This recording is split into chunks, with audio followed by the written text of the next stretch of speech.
Mga sakop sa Mandawi City Police Station nang hatag og pinaskuhan sa mga mulupyo haduol sa Umapa Dam Site. Ato kining sayran sa report ni Chona Carion.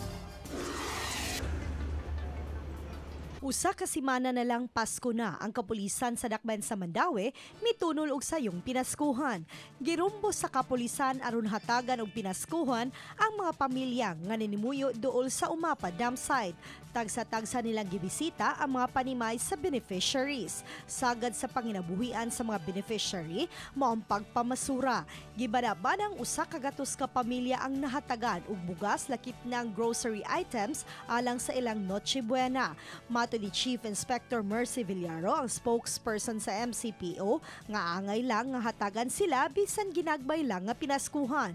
Gikatakdang mubalik ang kapulisan sa dapit aron hatagan usab og pinaskuhan ang mga bata sa Umapa Dam Site. Ato ang gipili ang sa dam site area diri sa Barangay Umapa diri sa Mandawi City kay sila lang sad gyud ang ato ang mga medyo nakita sad pod nga naapo din nagpundok ang ato mga less fortunate na mga families. Chona Carion, Balitang Bisdak.